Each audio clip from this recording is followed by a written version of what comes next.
मुझे ऐसा फ़ील हुआ कि ना मैं हाथ-पाँव कुछ नहीं हिला पा रही थी, बस मेरी आँखें खुली थी और मुझे ऐसा फ़ील हो रहा था मेरे आस-पास ऐसे अंधेरे का एक ऐसे बादल है और मैं हनुमान चालीसा बोलने जा रही थी ना और मैं सब भूल जा रही थी। मतलब जैसे जय हनुमान इतना भी बोल के ना मुझे आगे याद ही नहीं आ रहा था। तो मुझे ऐसा फ़ील हुआ कि तो मुझे लगा वही बैठा है मेरे साइड में, तो मेरा बेड ऐसे दबा साइड से। तो उसके बाद ना मुझे ऐसा फ़ील हुआ मेरे जो थाई में ना किसी ने अपना हाथ फेरा ऐसे। जय श्री राम दोस्तों, आप सभी का स्वागत है अक्षय वशिष्ठ चैनल पर। इस चैनल पर मैं अक्षय वशिष्ठ आपको ऐसे पैरानॉर्मल इंसिडेंट और एक्टिविटीज़ के बारे में बताता हूँ जो कि हमारे फॉलोअर्स और सब्सक्राइबर्स हमारे साथ शेयर करते हैं। इंस्टाग्राम आईडी, जीमेल आईडी और अब एक ऐसा फ़ोन नंबर जो कि आप स्क्रीन पर देख सकते हैं। तो कभी आपके साथ कोई पैरानॉर्मल इंसिडेंट हुआ हो, आप उसे रिकॉर्ड करके भेज सकते हैं। मैं अक्षय वशिष्ठ उसे नरेट करूँगा अपनी आवाज़ में। आगे बढ़ने से पहले एक बार धन्यवाद जो आप हमारे इंस्टाग्राम, यूट्यूब को इतना प्यार दे रहे हैं। ये जो रियल इंसिडेंट हम आपके सामने लेके आते हैं, ये आप में से ही कुछ लोग हैं जिन्होंने अपने ऐसे दर्दनाक हादसे हमसे शेयर किए हैं, जो अपनी ज़िंदगी में बहुत ज़्यादा परेशान रही हैं या अभी भी बहुत ज़्यादा परेशान चल रहे हैं, जो लोग नहीं चाहते कि आगे आने वाली जनरेशन अपने ऊपर कोई ऐसा बोझ उठा ले जिसे चाहकर भी अपने ऊपर से हटा ना पाए। दोस्तों, बहुत सारे ऐसे लोग हैं जो जब भी हमसे मिलते हैं, चाहे कोई इवेंट हो या फिर कहीं चलते फिरते मिल जाते हैं, तो हमेशा यही डिस्कशन होता है कि अक्षय भाई, आप कैसे इन चीज़ों को अपने दिमाग से बाहर रखते हो। मतलब इतनी रिकॉर्डिंग्स, इतना काम, इतना भूत प्रेत, पिशाच, ब्रह्म राक्षस, डायन, इतनी सारी चीज़ें जो आप डिस्कस करते हो, क्या आप पर असर नहीं पड़ता इन सब चीज़ों का? और हमारा जवाब यही होता है कि इन सब चीज़ों से बचने का एक ही तरीका है, वो है भगवान में ध्यान लगाना, मेडिटेशन करना, अपना ध्यान जितना हो सकता है पॉजिटिविटी की तरफ लेके जाना। हमारे साथ बुरा करने वाला कितना ही बुरा क्यों ना हो, अगर आप भगवान के प्रति पूरी तरीके से अपने आप को समर्पित कर देते हैं तो भगवान आपकी रक्षा करता है। क्या आप इस चीज़ पे मानते हैं? अगर आप नहीं मानते तो आज से आप मानने लगेंगे। ये पूरा किस्सा हमें शेयर किया है इशिता ने। इशिता जो कि दिल्ली की रहने वाली है।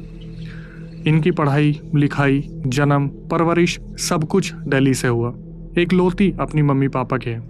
इनके पापा की तबीयत बहुत ज़्यादा ख़राब रहने लगी थी और ये हादसा उनके साथ हुआ 2023 में।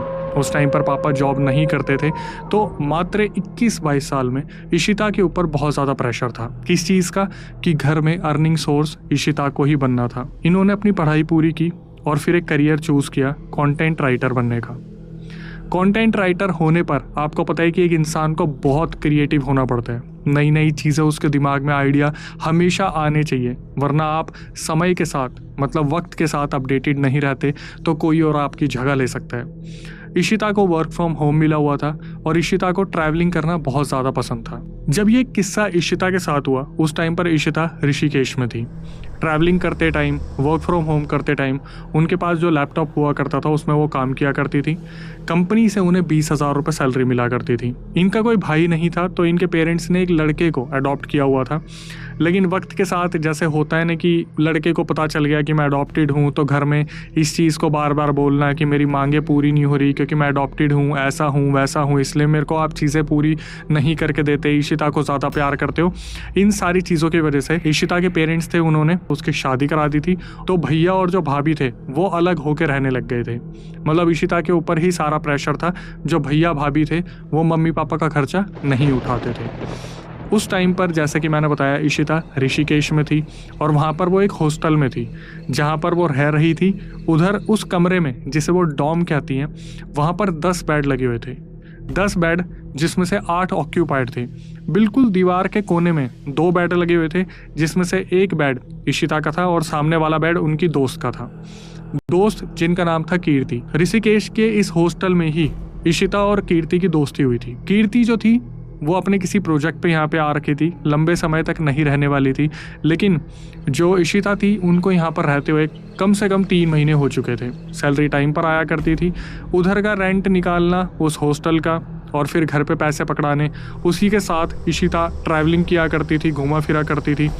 तो ये बात है जब इशिता उस ऋषिकेश के होटल में थी और उस दौरान अपनी दोस्त के साथ छत पर बैठकर लैपटॉप पे वो काम किया करती थी। हुआ क्या, वहाँ पर जैसे और भी बहुत सारे गेस्ट आते हैं हॉस्टल में, तो कुछ लड़के वहाँ पर आए हुए थे। उसमें 2 लड़के आए थे, जहाँ पर इशिता हाईलाइट करती है कि अक्षय 2 लड़के, जिसमें से एक लड़का इंस्टाग्राम इन्फ्लुएंसर था और जो इशिता थी उनसे आइडिया लेना चाहती थी कंटेंट क्रिएशन के बारे में। तो इशिता ने उनसे बात करी, तो इनकी एक मीटिंग सी फाइनल होती है कि शाम को हम अपना कंटेंट शूट करके आ जाएंगे, तो रूम के बाहर जो चेयर्स वगैरह लगी है वहाँ पर हम बैठेंगे और वहाँ पे हम डिस्कस करते हैं इन सब चीज़ों के बारे में। इशिता बहुत खुश थी कि उन्हें फाइनली बहुत सारे आइडियाज़ मिलने वाले थे कि कैसे इंस्टाग्राम एल्गोरिदम काम करते हैं, कैसे जो है कंटेंट वायरल होता है। इन्होंने फिर अपने हॉस्टल के सामने का पूरा व्यू बताया कि अक्षय हमारे हॉस्टल के सामने गंगा घाट था, वहाँ से गंगा मैया बहा करती थी। एक पीपल का पेड़ था जो बहुत ही ज़्यादा क्रीपी था, मतलब उससे बहुत डर लगा करता था इशिता को। इशिता उस पेड़ की तरफ कभी भी अपनी खिड़की से देखा नहीं करती थी। अब जब शाम हुई तो वो इन्फ्लुएंसर्स वापस आते हैं और ये लोग क्या करते हैं, जैसे उन इन्फ्लुएंसर्स के कमरे के बाहर जो कुर्सियाँ रखी हुई थी वहाँ पर ये लोग बैठते हैं। तो इशिता बड़े ध्यान से उस इन्फ्लुएंसर से बात करने लग रही थी और बार बार उस पेड़ की तरफ देख रही थी, क्योंकि इन्हें डर बहुत लग रहा था। शाम कब रात में तब्दील हो गई पता ही नहीं चला। इशिता की जब नज़र जाती है उस पेड़ की तरफ, तो जो इन्फ्लुएंसर थे वो कुछ बताने लग रहे थे और इन्फ्लुएंसर के बगल में उनके दोस्त बैठे हुए थे। तो वो दोस्त बड़े ही ध्यान से इशिता की तरफ देख रहे थे। इशिता की नज़र उस पीपल वाले पेड़ की तरफ थी जो बहुत ही ज़्यादा डरावना लग रहा था। अच्छा, इस पीपल वाले पेड़ के बारे में बहुत सारी कहावतें भी थी। कुछ हॉस्टल के बच्चे क्लेम करते थे कि उन्होंने रात को पेड़ पे हलचल देखी है, कुछ आत्माएं इधर से उधर कूदती हैं या कुछ परछाइयाँ दिखती हैं। इशिता को इन सब चीज़ों पे पूरा भरोसा था, लेकिन उनसे ज़्यादा भरोसा था अपने भगवान पर। तो जब इशिता की नज़र उस पेड़ पर अटकी हुई थी, जब इन्फ्लुएंसर वहाँ पर बात कर रहे थे, तो दोस्त ने अचानक से बोला कि इशिता उस पेड़ की तरफ क्या देख रही हो, कोई भूत दिख रहा है क्या? तो पेड़ की तरफ देखकर वो जो दोस्त थे उन्होंने बोला, ओए वहाँ पर कोई है तो तू आ जा। इशिता ने अचानक से बोला आ जा, और इशिता बोलती कि तुम्हें पता है तुम कहाँ पर हो? ऋषिकेश में। आप किसी भी चीज़ को इस तरीके से इनवाइट नहीं कर सकते। इशिता की उसी टाइम पर जो इन्फ्लुएंसर के दोस्त थे उससे भिड़ गई कि तुमने ऐसा कैसे कर दिया, तुम्हें पता है वहाँ पर अगर कोई आत्मा बैठी होगी तो वो आ जाएगी, ऐसा हो जाएगा वैसा हो जाएगा।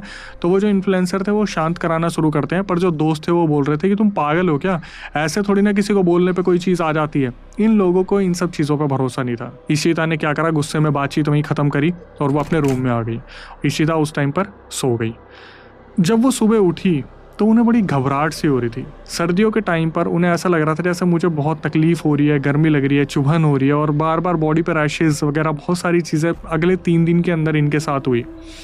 फिर क्या हुआ कि 3 दिन बाद इन्होंने बताया कि अक्षय हमारे जो हॉस्टल था वो जो डॉम था उसकी पूरी की लाइट चली गई। तो पता था कि 1-2 दिन लाइट नहीं आएगी क्योंकि मौसम ख़राब हुआ था, जिस वजह से इलेक्ट्रिसिटी कट था और बहुत इलेक्ट्रिक पोल्स को डैमेज हुआ था। तो रात को ये क्या करती है, प्लान बनाती है कीर्ति के साथ कि हम छत पे चलते हैं और वहाँ पे बैठ के हम लैपटॉप पे काम करेंगे। तो जितना भी लैपटॉप में चार्जिंग थी इन्होंने अपनी कंपनी में अपडेट कर दिया था कि ऐसे ऐसे जो है इलेक्ट्रिसिटी कट हुआ है और शायद अगले 1-2 दिन तक मैं काम नहीं कर पाऊँगी। तो उस दिन रात को छत पे ये लैपटॉप पे काम कर रही थी। तो हॉस्टल में ही कोई लड़का होगा जो अपने वाले डिवीज़न में रहा करता था, वो लड़का वहाँ पर बियर पीने लग रहा था। पता चल रहा था कि वो बहुत फ्रस्ट्रेटेड है, मे बी शायद उसका दिन थोड़ा सा बुरा गया है। जब इशिता ने पास से देखा तो उन्हें पता चला कि ये तो जान पहचान का लड़का है जिससे कभी इनकी बात रही थी। तो इशिता और कीर्ति उसके साथ बैठ जाती है और आपस में बातचीत शुरू हो जाती है इनकी। तो वो लड़का बियर पीते पीते ऐसी बातचीत कर रहा था कि काम कैसा चल रहा है, यहाँ पर सब कुछ कैसा है, इलेक्ट्रिसिटी उड़ गई, ये चल रहा है वो चल रहा है। इतने में इशिता बताती कि अक्षय वहाँ पर इतना डार्क था ना, इतना ज़्यादा डार्क था कि ये दिख रहा था कि मेरा लैपटॉप ऑन है और बाकी काम करते करते और कुछ बिल्कुल भी नहीं दिख रहा था। तभी इशिता को ऐसा लगता है कि आसपास से कोई चल के गया है, मतलब कुछ जैसे वुडन फ्लोर होता है तो चलने की आवाज़ आती है चर्र चर्र करके। इशिता ने सीढ़ियों की तरफ देखा और अचानक से कीर्ति से पूछा कि तुझे कोई आवाज़ आई चलने की? तो कीर्ति ने मजाक बना दिया कि तेरा दिमाग ना इन्हीं सब चीज़ों में चलता है, यहाँ पर ऐसा कुछ भी नहीं है, हमें भी महसूस होता है अगर ऐसा कुछ होता तो। इसके बाद इशिता अपने लैपटॉप में काम करने लग जाती है और उनका माहौल बिल्कुल नॉर्मल सा हो जाता है। इशिता काम कर रही थी, इतनी ही देर में क्या हुआ, ऐसा लगा जैसे उस वुडन फ्लोर पर कोई बहुत तेज चलता हुआ आया और इशिता के शोल्डर पर अचानक से टैप हुआ। जैसे ही इशिता ने ये टैप फील किया वो इतनी ज़ोर की चिल्लाई कि वो जो लड़का था जो बियर पी रहा था उससे उसका ग्लास छूट गया। उसने पूछा कि तुम पागल हो, क्या हो गया, क्यों चिल्ला रही हो? इशिता ने बताया कि मुझे मेरे शोल्डर पे किसी ने भी हाथ लगाया। और ये बोलते ही इशिता ने कीर्ति को बोला कि तू चल मेरे साथ चल नीचे, मुझे पक्का पता है यहाँ पर कुछ है। और कीर्ति का हाथ पकड़ के उसे बेड के पास ले आई अपने वाले फ्लोर पे। तो कीर्ति फिर पूछती है कि क्या है क्या नहीं है। तो उस टाइम पे इशिता बोलती है कि नहीं, मुझे इस बारे में बात नहीं करनी, तू सो जा, मैं भी सो रही हूँ। और ये सोने के लिए लेट गई। हुआ क्या, जैसे ही रात के 12-1 बजे होंगे जब ये सुकून की नींद सोने लग रही थी, लाइट आ चुकी थी, एसी चल रहा था, बाहर ठंडक थी, इन्हें ऐसा लगा जैसे इनका गला, हाथ, पैर किसी ने अचानक से दबा दिए। स्लीप पैरालिसिस पोजीशन में चली गई। इन्होंने खूब हिलने की कोशिश करी और जैसे ऊपर आग करके देखा तो वहाँ पर एक काला सा धुआं, काला बादल कुछ आकार ले रहा था, जैसे कोई एक एंटिटी वहाँ पर बनने लग रही है। तो मैं हनुमान चालीसा पढ़ने की कोशिश कर रही थी, जय हनुमान बोलने की कोशिश करूँ, लेकिन मेरे मुंह से कुछ निकले ना। और एक मुस्लिम एंटिटी मेरे सामने बनने लगी, लंबी दाढ़ी, काला इंसान, दिखने में कुछ नहीं, बस उसके सर पे टोपी, और लिबास से पता चल रहा था कि वो मुस्लिम था।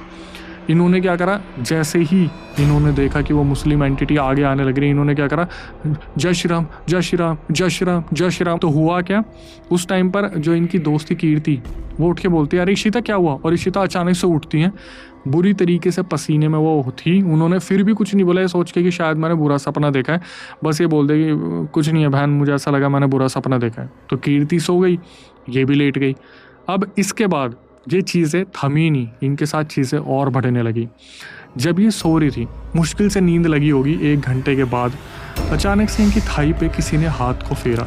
इन्हें ऐसा लगा कि शायद कीर्ति जो है इनके बगल में आके लेट गई है, या फिर कीर्ति साइड में बैठी हुई है। इन्हें महसूस हुआ कि बेड के बगल में आके कोई बैठा है और किसी ने थाई पे हाथ लगाया। इन्होंने क्या करा, एकदम से जैसे हाथ हटाने के लिए हाथ फेरते हो आप, ये इशिता उठती है, इधर उधर देखती है, वहाँ पर कोई भी नहीं था।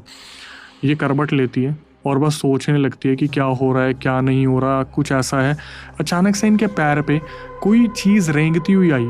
इन्हें ऐसा लगा जैसे कोई सांप इनके कमरे में आ गया और इनके पैर पे सांप जो है ऊपर चढ़ने लग रहा है। इन्होंने क्या करा, अपना हाथ लिया और महसूस करा जिस चीज़ पे इन्होंने हाथ रखा था वो सही में सांप की आकार का था, मतलब वहाँ स्नेक था एक। इन्होंने क्या करा, दोनों हाथ उस पर रखे और उसकी जैसे यहाँ पर जो भी चीज़ थी नरम सी, इन्होंने आंखें समझ के उसके फोड़ दियो। जैसे ही ऊपर हुई तो देखा वहाँ पर वो जो चीज़ थी, जो भी लिपटने वाली चीज़ थी, वो भी वहाँ से गायब हो गई। इनका दिमाग हो गया ख़राब। इन्होंने क्या करा, हनुमान चालीसा पढ़ी और ये सो गई। बड़ी मुश्किल से नींद आई पर सो गई। जब ये सुबह उठी, सीधा उठते ही ये वुडन फ्लोर पे जाके गिरी धम्म करके। सब भाग के आते उस रूम में जितने भी थे और उन्होंने पूछना शुरू करा, देखना शुरू करा। तो इशिता उस टाइम पर बुरी तरीके से तपने लग रही थी। ऐसा लग रहा था जैसे पता नहीं क्या ही हो गया है। जब टेम्परेचर चेक किया 104 डिग्री बुखार। इन्हें फटाफट डॉक्टर के लेके गए, डॉक्टर के वहाँ से दवाई दिलवा के वापस लेके आए और फिर इशिता दवाई खा के सो गई। अब जब भी इशिता की आँख खुलती, उन्हें हमेशा महसूस होता कि आसपास कोई है। 2 रातें बीत गई। इशिता की इतनी हालत नहीं थी कि वो उठ के इधर चली जाए, उधर चली जाए, घूम ले फिर ले, कुछ भी कर ले, ऑफिस में छुट्टी मांग के। इनकी इतनी भी हिम्मत नहीं थी कि ये लैपटॉप में वर्क फ्रॉम होम, मतलब वहाँ पर से कुछ टाइप कर ले, कुछ डिज़ाइन बना दे, कुछ भी कर दे। 2 रातें इनकी इतनी ज़्यादा ख़राब थी। ये रात को सोती और जब ये सुबह उठती, बॉडी में पेन और हमेशा ऐसा महसूस होता कि रात को मेरे साथ कुछ तो बहुत गलत हुआ है, पर किसको बोले, किससे कहे। जब 4 रातें बीत गई, 5वीं रात फिर इनके साथ वही हुआ जहाँ पर इनको स्लीप पैरालिसिस में दबा दिया गया और इनके साथ कोई ऐसी चीज़ हुई जो बहुत गलत थी। अगले दिन सुबह उठते ही इन्होंने अपनी मम्मी को फ़ोन मिला दिया। अब जब मम्मी को फ़ोन मिलाया और मम्मी को बताया कि मम्मी मेरी हालत बहुत ख़राब है और मुझे ऐसा लग रहा है कि मेरे साथ कोई दिक्कत चल रही है बहुत बुरी वाली, तो इनकी मम्मी ने बताया कि तू मौसा जी को कॉल क्यों नहीं करती, जो मौसा जी कोलकाता में रहते हैं। अब इन मौसा जी के बारे में आगे बढ़ने से पहले मैं आपको बता देता हूँ, क्योंकि इनका एक बहुत बड़ा रोल है। ये जो मौसा जी है, ये सिद्ध पुरुष हैं, इनको उतारे की बहुत अच्छी नॉलेज है। और जो इशिता की मम्मी है, उन्होंने बहुत बार इनसे अपने बारे में पता करा है और वो जो मौसा जी हैं, उन्होंने बहुत सारी रेमेडीज़ दी है। ये बहुत सारे लोगों को बचाते हैं, उतारा करते हैं, ऐसा इशिता ने हमें बताया अपनी रिकॉर्डिंग में। इन्होंने क्या करा, भिड़ती मौसा जी को कॉल किया और मौसा जी ने आगे से इन्हें बोल दिया कि बेटा तेरे साथ कुछ गलत हो रहा है ना, मुझे इस चीज़ का आभास हो रहा था, बस मैं कॉल करने ही वाला था, इतने में तेरा कॉल आ गया। इन्होंने पूछना शुरू करा कि मौसा जी हो क्या रहा है ये सब कुछ मेरे साथ। तो मौसा जी ने बिल्कुल भी वक्त नहीं लिया, उन्होंने साफ बता दिया कि बेटा तेरे ऊपर ना कोई बहुत बड़ा प्रेत या फिर कोई जिन जिन्नात छोड़ रखा है, कुछ छोड़ रखा है जो तेरे साथ गलत कर रहा है। तो इन्होंने पूछना शुरू करा कि मौसा जी मैं तो ना पढ़ पा रही, ना काम कर पा रही, ना कुछ कर पा रही, ऐसे ही चलता रहा तो नौकरी से निकाल देंगे वो मेरे को, मेरी कंपनी वाले, मैं क्या करूं, मुझे कोई इलाज बताओ। मौसा जी ने साफ बता दिया कि देख बेटा कोई छोटी मोटी चीज़ नहीं है, बहुत बड़ी चीज़ है और इसे उतारने के लिए 1 लाख रुपए लगेंगे, मतलब बहुत सारी क्रियाएं करनी होगी तब जाके ये चीज़ तेरे ऊपर से हटने वाली है। यहाँ पर जो इशिता है उनका सर घूम गया सुन के, 1 लाख रुपए मैं कहाँ से लेके आऊँ। जैसी ये चीज़ उन्होंने सुनी इशिता ने, तो उन्होंने बोला कि मौसा जी मेरी तो सैलरी 20,000 रुपये है, जिसमें मुझे घर वगैरह सब कुछ चलाना पड़ता है। अब ये क्वेश्चन था कि ये किया किसने। तो मौसा जी से इन्होंने पूछा इशिता ने कि ये किसने किया है। तो मौसा जी ने बताया कि ये तेरे भैया और भाभी ने किया है। तबीयत तो वैसी ख़राब थी, लड़की अंदर से टूट गई कि चाहे वो भैया भाभी कैसे भी हों, चाहे भैया अडॉप्टेड हो, इन्होंने हमेशा उस इंसान को अपना बहुत करीबी भाई माना। तो मौसा जी ने बताया कि बेटा ये सब कुछ प्रॉपर्टी के चक्कर में हो रहा है, क्योंकि तू है तो प्रॉपर्टी बटेगी, अगर तुझे रास्ते से हटा दिया जाए तो सारी प्रॉपर्टी तेरे भाई के नाम हो जाएगी, क्योंकि ऑन पेपर्स तेरे पापा ने उसे अडॉप्ट किया हुआ है। इन्होंने फ़ोन काटा और सीधा कॉल मम्मी जी को मिलाया। अपनी मम्मी को बताया कि ऐसे ऐसे मौसा जी 1 लाख रुपए मांग रहे और बता रहे कि मेरे ऊपर कोई बहुत बड़ी चीज़ है। पीछे से एक चुभने वाली आवाज़ आती है और वो थे इनके पापा। सीधा बोलते हैं कि वो इंसान फ्रॉड है, तेरा मौसा फ्रॉड है, उससे बात करनी बंद कर दे। इशिता को और उनकी मम्मी को मौसा जी के ऊपर बहुत ज़्यादा भरोसा था। तो हुआ क्या, इन्होंने थोड़ा सा गैप ले लिया, ये सोच के कि यार अभी मेरे पास लाख रुपए तो है नहीं। इन्होंने मौसा जी को फ़ोन करा और बता दिया कि मौसा जी मेरे पास इतने पैसे नहीं हैं। तो मौसा जी ने बोला कि घर की बात है, एक काम कर, तू अभी 20,000 रुपये भेज दे और धीरे धीरे करके महीने के 10-12 जो भी तू भेज पाए भेज दियो। तो इशिता ने ये बोला कि ठीक है मैं इंतज़ाम करती हूँ और फिर आपको बताती हूँ। इस टाइम पर वो सिचुएशन हो गई जहाँ पर इशिता की मम्मी जो थी उन्होंने क्या करा, अपनी दोस्तों में बात करनी शुरू करी कि इशिता के साथ ऐसा ऐसा हो रहा है, उसकी तबीयत ठीक नहीं हो रही। तो उनकी एक फ्रेंड थी जो बहुत ज़्यादा करीबी थी, वो जो आंटी थी, मतलब इशिता की जो आंटी जी थी, उनका आना घर पर बहुत ज़्यादा हुआ करता था। उन्होंने बताया कि 4 मोहल्ले छोड़ के एक पीर बैठते हैं और पीर जो है वो इस चीज़ का उतारा करना जानता है। तो एक काम कर, इशिता को ना दिल्ली बुला ले और उसे पीर के पास लेके जा। जब पीर के बारे में घर में डिस्कशन हुआ तो जो इशिता के पापा थे उन्होंने साफ मना कर दिया कि नहीं, मैं अपनी लड़की को किसी मुस्लिम के पास तो नहीं भेजने वाला। तो इनकी मम्मी ने इनके पापा को समझाया कि जब डॉक्टर चाहिए होता है ना, बड़े से बड़े हॉस्पिटल में आपको मुस्लिम डॉक्टर मिल जाएंगे, तब आप उंगली नहीं उठाओगे, अभी आप उंगली उठा रहे हो। हर इंसान गलत नहीं होता, इनके पापा को समझाया गया। अब एक और दिक्कत, इशिता को फ़ोन करके बताया गया कि बेटा तू दिल्ली आ जा, हम तेरा जो भी है ठीक करवा देंगे। इशिता 4 बार प्लान बना चुकी कि मुझे दिल्ली जाना, मुझे दिल्ली जाना, उनकी तबीयत ख़राब हो जाए, उनके काम अटक जाए, ऋषिकेश में कोई मौसम ख़राब हो जाए, कुछ ना कुछ ऐसा हो जाए, तो प्लान बन नहीं पा रहा था। तो इनकी मम्मी ने क्या करा, इनकी दोस्त कीर्ति को फ़ोन किया और कीर्ति को बोली कि बेटा मैं तेरे हाथ जोड़ रही हूँ, इसे दिल्ली लेके आ जाए। और कीर्ति तो बिल्कुल ठीक थी, उन्होंने क्या करा, फटाफट से बस बुक करी दिल्ली की और उसी शाम इनको लेके आ गई। अब इनको समझ में आ रहा था इशिता को कि मेरे मूड स्विंग्स क्यों हो रहे थे, क्यों चीज़ें ऐसी हो रही थी कि मैं दिल्ली नहीं आ पा रही थी, क्योंकि वो जो मुस्लिम एंटिटी थी वो नहीं आने देना चाहती थी इन्हें दिल्ली। जैसे ये दिल्ली में आते हैं, घर पहुँचे, तो वो जो पीर बाबा थे उनसे 3 दिन बाद का इनका मिलने का प्लान बना। जब बात हुई, जिस दिन ये दिल्ली अपने घर पहुंची उसी रात मुस्लिम एंटिटी इनके सपने में आके बोलती है, तुझे क्या लग रहा है वो तुझे बचा लेगा, जो करना है कर ले, तेरे को कोई नहीं बचा सकता, मैं तुझे लेके जाऊंगा। इशिता ने ये सपना देखा, उनकी आंख खुली, बुरी तरीके से डरे हुए, पर उन्होंने फिर भी किसी को नहीं बताया कि ये सपना उन्होंने देखा है। 2 दिन और बचे थे, 2 डरावनी रातें और निकालनी थी। तो सुबह कीर्ति ने इनकी मम्मी को बताया कि इसके साथ कुछ बहुत गलत हो रहा है। 3 दिन बाद ये उस पीर के पास पहुंचते हैं और जैसे ही इन तीनों ने अंदर कदम रखा तो इशिता को देखकर जो वहाँ पीर थे उन्होंने बोला कि तू किसे लेके आई है। तो जो इशिता थी उन्होंने बोला कि ये मेरी दोस्त है। पीर बोले मैं इसकी बात नहीं कर रहा। तो इशिता के रोंगटे खड़े हो गए कि किस बारे में बात चल रही है। बैठाया गया, बैठाती उन्होंने क्या करा, इशिता की एक चिटकली उंगली जो होती है सबसे छोटी वाली, ये पकड़ी और दबाई। अब जैसी उंगली दबाई, इशिता एकदम से ऊपर देखती है और आंखें चढ़ना शुरू हो जाती है, जैसे पता नहीं क्या ही हो गया। तो वो जो पीर थे उन्होंने बोलना शुरू करा कि अच्छा जिन छोड़ा हुआ है तेरे ऊपर। उंगली छोड़ते एकदम से यूं मुँह नीचे आता है और ये नॉर्मल होती है। तो पीर ने बताया कि भाई आपके ऊपर जिन छोड़ा गया है, और इनकी मम्मी को बोल दिया कि इनको बचाना इतना आसान नहीं है, क्योंकि उस जिन ने लगभग पूरी तरीके से पोजेस कर लिया है, मतलब ऊपरी चीज़ बहुत ज़्यादा हावी हो रखी है। तो होता है ना कि माँ की आंखों में आंसू आ जाते हैं कि कैसे भी बच्ची को बचा लिया जाए। तो इनको बोला गया कि बचा तो लिया जाएगा, लेकिन 7 दिन इन्हें लगातार यहाँ पर अपना उतारा करवाना पड़ेगा। उतारे के नाम पे क्या हो रहा था, उंगली दबाई गई दोबारा, और जब उतारा करना स्टार्ट करा तो 2-3 घंटे